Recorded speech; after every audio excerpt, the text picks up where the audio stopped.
Hello friends, ये देखिए Babita ma'am ने कितनी अच्छी बात कही है। आप पहले ये वीडियो देखें, फिर कमेंट सब्सक्राइब करें। जब हम ट्वेल्थ करते हैं ना या ग्रेजुएशन करते हैं तो कुछ रास्ते खुलते हैं हमारे सामने। एक हमें पकड़ना पड़ेगा। अब वो एक क्या होगा ये तुम देखो। सबसे इंपॉर्टेंट चीज है ये, तुम्हारे हिस्से की कोई नहीं कर पाएगा, सिर्फ तुम करोगे। अच्छी तरह पढ़ना बेटा, जो टीचर्स बताएं वो सब सीखना। लेकिन एक चीज और ध्यान रखना, मेहनत गधा भी करता है, उसकी दिशा ठीक नहीं होती। मेहनत तुमसे ज्यादा मजदूर कर रहा है इस टाइम। सुबह आया होगा, कहीं लेबर चौक पे खड़ा हुआ होगा, कोई उसको ले गया होगा, पूरे दिन मेहनत करेगा, लेकिन उसकी जिंदगी हमेशा उतने लेवल तक ही रहेगी, उसको बहुत आगे नहीं बढ़ना। यानी मेहनत करने के साथ साथ क्या भी ठीक हो, हमारी दिशा, डायरेक्शन। डायरेक्शन सबसे बड़ी चीज होती है। और इसके बाद 100% सफलता मिलेगी। लेकिन इस सफलता पर एक रास्ता है जिस पर चलना पड़ेगा। ठीक है। डायरेक्शन अपने आप किसी को नहीं पता बेटा, किसी को भी। डायरेक्शन दिखाने वाले पेरेंट्स और टीचर्स होते हैं। लेकिन इंडिया में प्रॉब्लम यह है कि हमारे पेरेंट्स को ही कुछ नहीं पता होता। बच्चा अपना डिसीजन खुद ही लेता है ना, मुझे क्या करना है, माँ बाप को बेचारों को पता ही नहीं है। इसका मतलब ये तुम्हें देखना पड़ेगा कि मार्केट में किस चीज की डिमांड है, मैं क्या कर सकता हूँ। जब हम ट्वेल्थ करते हैं ना या ग्रेजुएशन करते हैं तो कुछ रास्ते खुलते हैं हमारे सामने। एक हमें पकड़ना पड़ेगा। अब वो एक क्या होगा ये तुम देखो। तुम या तो अपनी स्टडी को कंटिन्यू कर सकते हो, लेकिन उसके बाद फिर वही दिक्कत, पढ़ने के बाद भी क्या चाहिए, तो पैसा ना बेटा।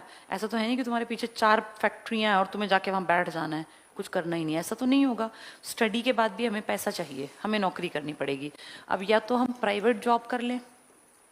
प्राइवेट जॉब के लिए फिर हमारे पास कोई डिग्री डिप्लोमा उस तरह का होना चाहिए, तभी मिलती है। बीए पास, बीटेक और इस तरह से नहीं मिलती बेटा, इतनी आसानी से मिलती है 10,000 15,000 वाली। अच्छी नौकरी नहीं मिलती। प्राइवेट जॉब कर सकते हैं। दूसरा ऑप्शन है गवर्नमेंट जॉब की तैयारी करें। इस पे एक बार, अगर तुम्हारा बहुत अमीरी नहीं है घर में और पढ़ने का ठीक ठाक सा माहौल है, तो इस पर ज़रूर एक बार मेहनत कर लेनी चाहिए। अपने ऊपर 2-3 साल लगा के अगर ज़िंदगी सेफ बनती हो 3 पीढ़ियों की, तो ये लगा देना चाहिए। चौथा ऑप्शन है बेटा बिजनेस कर लो।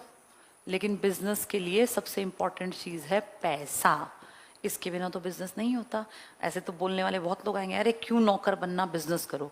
उन लोगों से कह देना पैसा आप दे दो, फिर तुम्हें वो गायब दिखेंगे, फिर नहीं दिखेंगे तुम्हें वो। बस वो सजेशन देंगे कि बिजनेस कर लो। बेटा बिजनेस करना इतना आसान नहीं है। सपने बड़े देखना सबको अच्छा लगता है, लेकिन बिजनेस के लिए, अब मान लो एक दुकान भी खोलनी हो तो फ्री में थोड़ी खुलेगी। दुकान का रेंट कहाँ से लाओगे, उसको भरोगे कहाँ से, एक लेबर भी रखना पड़ेगा कोई, या चलो खुद भी करोगे तो झाड़ू भी लगाओगे, बहुत खर्चे होते हैं दुकान के भी। इतना आसान नहीं है। और मैं तो ये कहती हूँ बिजनेस करके देखो, लेकिन अपनी कमाई से। अपने बाप का कोई जमीन का टुकड़ा बेच के बिजनेस किया तो क्या ही किया। पैसे कमाओ, खर्च करो। कमा के खर्च करोगे तो दुख भी आएगा, अपने आप देखना फिर खर्च करने का मौका मतलब मन नहीं करेगा। तो इनमें से कोई एक रास्ता पकड़ना पड़ेगा बेटा। स्टडी कंटिन्यू करोगे तो फिर क्वेश्चन मार्क है आगे क्या। अगर प्राइवेट जॉब करोगे तो फिर बहुत अच्छी, या तो हमारे पास स्किल हो ताकि हम अच्छा पैसा कमा पाएं। और प्राइवेट का एक डर हमेशा रहता है कि मुझे कुछ हो गया तो मेरी कंपनी मेरे घर वालों का साथ नहीं देगी। कोई ऐसा कभी सुना है कि प्राइवेट में किसी को कुछ हो गया, उसके बच्चों का भी केयर की हो, उसके माँ बाप की? नहीं करती बेटा प्राइवेट कंपनियां। वो तो तब तक आपके साथ हैं जब तक आप काम करते हैं। सरकार आपके साथ रहेगी, आपके माँ बाप की ऑपरेशन होंगे तब भी कुछ दिक्कत हो गई तो आपके आपके बीवी बच्चों के सबके साथ रहेगी। ठीक है। तो ये बेस्ट है। और इसके लिए पैसा, बाकी जिसको जो अच्छा लगे वो कर सकता है। अब अंबानी के बेटे को कुछ थोड़ी सोचना है, वो कभी भी नहीं सोचेगा इनके बारे में। उसका तो बिजनेस बना बनाया है बेटा, उसके तो बच्चों के बच्चों के बच्चों को भी उसी में बैठना है। उनका थॉट ही नहीं है। जो तुम्हें सोचना पड़ रहा है ना, ये अंबानी के बच्चों को नहीं सोचना, क्योंकि हम नॉर्मल परिवारों में पैदा हुए, तो हमें सोचना पड़ेगा कि हमें क्या करना है।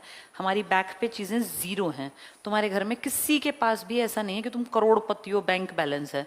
थोड़ी बहुत जो जमीन है ना, तुम्हारे फादर उसको बेचने नहीं देंगे। और मेरा ये मानना है जमीन बेचनी भी नहीं चाहिए, कमा के खाना चाहिए। जमीन बेच के तो बिल्कुल ही हाथ पैर टूट गए हो, कुछ हो ही ना तो बेच के खाओ। अच्छे खासे हट्टे कट्टे हो, मेहनत करो, पढ़ो, अपनी जिंदगी अच्छी जियो। और अगली पीढ़ियों के लिए होती है जमीनें, बेच के खाने के लिए जमीन नहीं होती बेटा। ठीक है। तो सबसे बढ़िया है, अगर तुम नॉर्मल मिडिल क्लास में हो तो ये इसकी कोशिश कर लो। ये मांगेगी मेहनत। अब ये करने को तैयार हो तो फिर मिलेगी सक्सेस। ठीक है।